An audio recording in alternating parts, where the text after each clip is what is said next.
नमस्कार, आप देख रहे हैं 4 PM। मैं हूं आपके साथ सिमरन।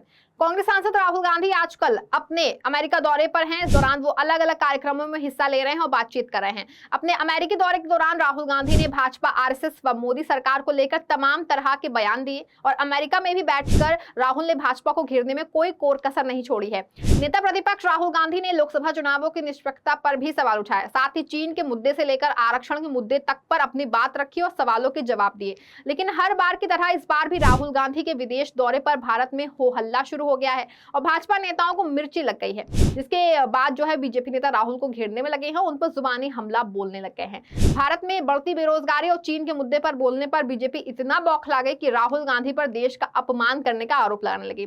तो वहीं कुछ नेता तो राहुल गांधी को देशद्रोही और ना जाने क्या क्या बताने लगे। बीजेपी के लोगों का कहना है कि राहुल गांधी पर देशद्रोह लगा देना चाहिए। हर बात में सामने वाले पर देशद्रोह लगाने की बात करने वाले और लोगों को देशद्रोही बना देने वाले बीजेपी नेताओं को शायद ये पता नहीं कि देशद्रोह लगाने के भी कुछ नियम कायदे हैं। एक पूरा कानून है जिसके तहत आने पर भी किसी पर देशद्रोह का मुकदमा चल सकता है। राहुल के बयानों को सुनने के बाद एक सवाल दिमाग में ये भी आता है कि क्या देश की सरकार पर सवाल उठाना और सरकार की कमियां बताना मात्र ही देशद्रोह है? हम जिस देश में रहते हैं, अगर उस देश की सरकार से सवाल नहीं करेंगे तो किससे करेंगे? सवाल करना तो देश के हर नागरिक का धर्म और कर्तव्य होना चाहिए ना। अब सरकार से सवाल करना या उसकी कमियां बताना देशद्रोह कहां से हो गया? साथ ही जो भाजपा और उसके भक्त राहुल गांधी पर विदेश में जाकर अपने देश का अपमान करने का आरोप लगा रहे हैं और कांग्रेस सांसद पर देशद्रोह का मुकदमा चलाने की बात कर रहे हैं, उनको शायद ये नहीं पता कि प्रधानमंत्री नरेंद्र मोदी ने भी विदेश में जाकर के अपने से पिछली सरकारों को घेरते हुए भारत को लेकर क्या क्या बोला है और क्या कुछ कहा है। क्या फिर वो देश का अपमान नहीं है? ऐसे लोगों को फिर से ज्यादा याद दिलाने के लिए पीएम मोदी के विदेश में दिए गए कुछ भाषणों व बयानों का अगर उल्लेख करें तो सबसे पहला भाषण साल 2013 का जहन में आता है, जो नरेंद्र मोदी ने गुजरात का मुख्यमंत्री रहते हुए दिया था। मई 2013 को वीडियो कॉन्फ्रेंसिंग के जरिए बोलते हुए नरेंद्र मोदी ने भारत की विदेश नीति की आलोचना करते हुए कहा कि भारत में कमजोर नेताओं की सरकार है। अपने संबोधन में मोदी ने तत्कालीन यूपीए की सरकार पर भ्रष्टाचार का आरोप लगाते हुए कहा था कि सरकार के प्रति लोगों का भरोसा और विश्वास खत्म हो चुका है। इसके बाद भारत का प्रधानमंत्री बनने के बाद भी नरेंद्र मोदी ने विदेश में कई मौकों पर ऐसे बयान दिए जो भारत का अपमान करने वाले हैं। वर्ष 2015 में बतौर प्रधानमंत्री नरेंद्र मोदी ने कनाडा के अपने दौरे में टोरंटो में एक भाषण के दौरान कहा था कि जिनको गंदगी करनी थी वो गंदगी करके चले गए, पर हम सफाई करेंगे। वहीं पीएम मोदी ने अपने एक और भाषण में कहा था कि पहले भारत स्कैम इंडिया था, अब स्किल इंडिया बन गया है। यही नहीं, साल 2015 में ही उन्होंने अपने चीन और दक्षिण कोरिया दौरे के दौरान भी पीएम मोदी ने भारत को कुछ ऐसा ही लेकर बयान दिया था। वहीं 2015 में संघाई में भारतीय मूल के लोगों को संबोधित करते हुए पीएम मोदी ने कहा था कि एक साल पहले तक जिनको शर्म आती थी अब वो खुद को भारतीय कहते हैं, गर्व महसूस करते हैं। वहीं साल 2015 के ही सितंबर माह में अमेरिका के कैलिफोर्निया में एक सभा में बोलते हुए प्रधानमंत्री मोदी ने कहा था कि देश में भ्रष्टाचार एक संस्कृति बन गई है। उन्होंने कहा कि राजनेताओं पर आरोप बड़ी आसानी से लगने लगे हैं। इसके अलावा पिछले साल मई के महीने में भी पीएम मोदी यूरोपीय दौरे पर थे, जिसका क्रम में उन्होंने 2 मई को उन्होंने जर्मनी की बर्लिन में भारतीय मूल के लोगों को संबोधित करते हुए पिछली सरकार की आलोचना की थी। इस दौरान पीएम मोदी ने कहा था कि वर्ष 2014 से पहले भारत वर्क इन प्रोग्रेस था, लेकिन पिछले 8 सालों में भारत ने विकास की लंबी छलांग लगानी शुरू कर दी है। पीएम मोदी के इन बयानों को देखने सुनने के बाद जहन में अब यही सवाल उठता है कि अगर राहुल गांधी का सरकार की आलोचना करना और सरकार की कमियां बताना देश का अपमान है, तो नरेंद्र मोदी द्वारा देश के लिए इस तरह की बातें करना क्या भारत का अपमान नहीं है? पीएम मोदी का ये कहना है कि एक साल पहले तक जिनको शर्म आती थी अब वो खुद को भारतीय कहने में गर्व महसूस करते हैं। क्या ये भारत का अपमान नहीं है? क्या ये भारतीयों का अपमान नहीं है? क्या ऐसे बयानों के लिए पीएम मोदी पर देशद्रोह नहीं लगना चाहिए? क्या ऐसे बयान देने पर प्रधानमंत्री मोदी देशद्रोह नहीं है? ये सवाल तो उठते ही हैं। क्या भाजपाइयों को पीएम मोदी के ये बयान दिखाई नहीं देते हैं? जो भाजपा नेता आज राहुल गांधी की लोकसभा सदस्यता रद्द करने की बात कर रहे हैं और राहुल गांधी को देशद्रोही बता रहे हैं, वो इन बयानों के लिए नरेंद्र मोदी को क्या कहेंगे?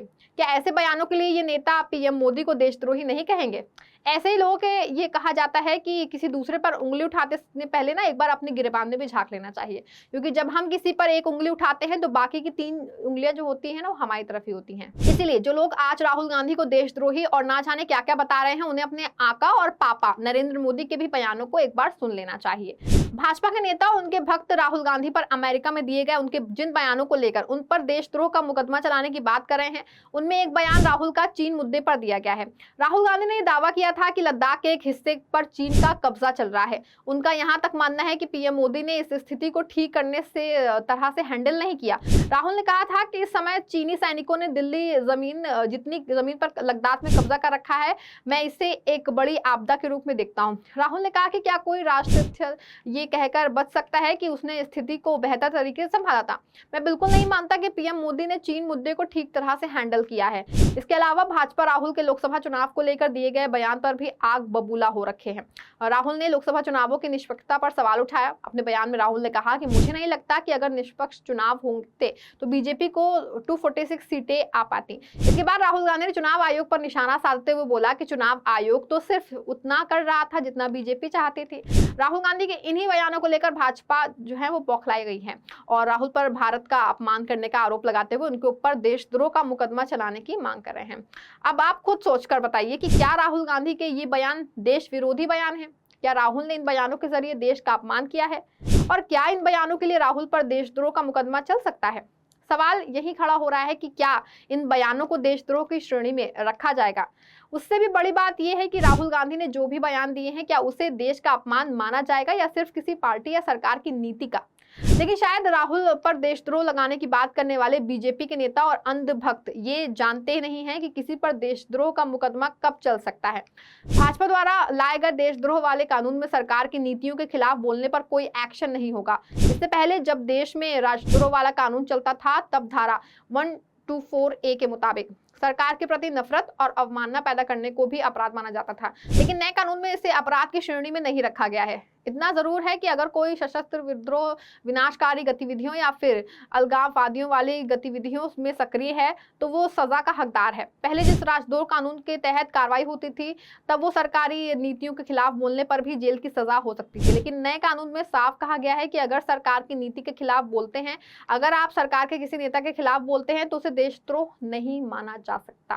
खुद देश के गृह मंत्री अमित शाह ने कई इंटरव्यू में ये बात स्पष्ट कर दी है। ऐसे में बीजेपी के नेता बयानों के जरिए जरूर कह सकते हैं कि राहुल गांधी के खिलाफ देशद्रोह का मुकदमा चलाना चाहिए, लेकिन असल मायनों में ऐसा होना जो है मुश्किल है। यानी भाजपा नेताओं को खुद उनकी ही सरकार द्वारा संशोधित किए गए नए कानून के बारे में पता ही नहीं है और फिर भी राहुल गांधी पर देशद्रोह का मुकदमा चलाने की बात कर रहे हैं। क्योंकि अगर गौर किया जाए तो राहुल गांधी ने जब चीन वाला बयान दिया, जब उन्होंने सीमा विवाद का जिक्र किया, उन्होंने उसे पीएम मोदी से जोड़ते हुए कहा था कि स्थिति को ठीक तरह से हैंडल नहीं किया। यानी कि राहुल गांधी ने एक तरह से वर्तमान सरकार की विदेश नीति पर सवाल उठाया और जिसे देशद्रोह नहीं माना जा सकता। ना ही चुनाव की निष्पक्षता पर भी सवाल उठाने से राहुल के खिलाफ देशद्रोह का मुकदमा चल सकता है। हाँ, चुनाव आयोग मानहानि का मुकदमा चाहे तो राहुल गांधी पर चला सकता है, लेकिन देशद्रोह का नहीं। यानी जो भाजपा नेता और उनके अंधभक्त राहुल गांधी पर विदेश में बैठकर भारत का अपमान करने और उन पर देशद्रोह का मुकदमा चलाने की बात कर रहे हैं, उन्हें सबसे पहले तो देशद्रोह के नए कानून को पढ़ना चाहिए और समझना चाहिए जो भाजपा ने ही संशोधित किया है। वहीं राहुल पर सवाल उठाने से पहले और राहुल पर देश का अपमान करने का आरोप लगाने से पहले भाजपा नेताओं को अपने आका पीएम मोदी के विदेश में दिए गए बयानों को भी एक बार ध्यान से सुन लेना चाहिए, ताकि ये पता चल सके ना कि देश का अपमान कर कौन रहा है और पीएम मोदी को अब वो क्या कहेंगे। इस खबर में फिलहाल बस इतना ही। ऐसी तमाम राजनीतिक खबरों के लिए बने रहें और जुड़े रहें 4 PM के साथ। धन्यवाद।